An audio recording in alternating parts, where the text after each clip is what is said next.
Hi అండి, ఎంతో టేస్టీగా ఉండే రాజ్మా కర్రీ ఎలా చేయాలో చూపిస్తాను ఈరోజు మీకు. చూడండి, రాజ్మాని తీసుకొని నైట్ మొత్తం నానబెట్టాలండి. ఉదయాన్నే నీట్గా కడిగేసుకొని ఇలా కుక్కర్లో వేసేసుకున్నా. రాజ్మాతో పాటు పచ్చి బఠానీ కూడా వేస్తున్నాను నేను. ఈ రెండింటిని కుక్కర్లో వేసుకొని తగినన్ని వాటర్ పోసుకొని 7-8 విజిల్లు రానివ్వండి. చూడండి, ఇలా మెత్తగా ఉడికిపోతాయి. ఇప్పుడు వీటిని పక్కన పట్టేసుకుందాం. ఈ కర్రీ కోసం ఉల్లిపాయలు, టమాటా, అల్లం, వెల్లుల్లిని కట్ చేసి పెట్టేసుకున్నాను. ఒక మిక్సీ జార్ తీసుకొని అందులో అల్లం ముక్కలు, వెల్లుల్లి రెబ్బలు వేసేసుకోండి. అలాగే మసాలా దినుసులు, యాలక్కాయ, దాల్చిన చెక్క, జాపత్రి వేసేసుకోండి.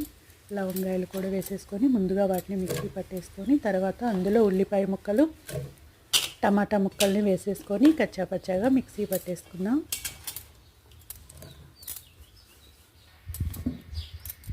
చూడండి, ఇలా మిక్సీ పట్టేసుకోవాలి. ఇప్పుడు మనం కూరకి రెడీ చేసేసుకుందాం. బాణీ పెట్టేసి అందులో ఆయిల్ వేసేసి బిర్యానీ ఆకు, మరాఠీ మొగ్గ వేసేసుకున్నానండి. మిగతా దినుసులు అందులో వేసేసుకున్నాం కదా. ఉల్లిపాయ మిక్సీలో జీలకర్ర వేసేసుకొని మనం గ్రైండ్ చేసుకున్న ఉల్లిపాయ టమాటా పేస్ట్ వేసేసుకున్నాం.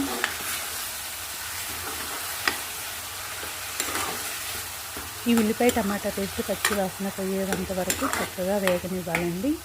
రెండు పచ్చియే కాబట్టి ఆయిల్లో చక్కగా బాగా ఎక్కువసేపు పచ్చి వాసన పోయేంత వరకు వేగనిచ్చి తర్వాత కొంచెం అంతా water పోయాలండి.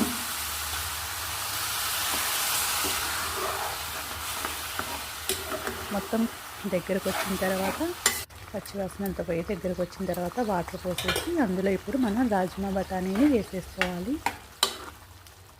Rajma curry protein food అండి, హెల్త్కి చాలా మంచిది. ఇందులో తగినంత ఉప్పు వేసేసుకోండి, తగినంత కారం వేసేసుకోండి, ధనియాల పొడి వేసేసుకున్నాం. దగ్గర పడేదాకా ఉడకనిచ్చేసి ఫైనల్గా కొత్తిమీర వేసుకున్నామంటే మన రాజ్మా కర్రీ రెడీ అయిపోయిందండి. ఎంతో టేస్టీగా ఉండే రాజ్మా కర్రీ చపాతీలో కానీ, పుల్కాల్లో కానీ, పలావా రైస్లో కానీ, బిర్యానీలో కానీ ఎందులోకైనా చాలా టేస్టీగా ఉంటుందండి. హెల్దీ ఫుడ్ కూడా. ఈ వీడియోలో చూపించిన విధంగా మీరు కూడా రెడీ చేసుకోండి, ఎంతో టేస్టీగా ఉంటుంది.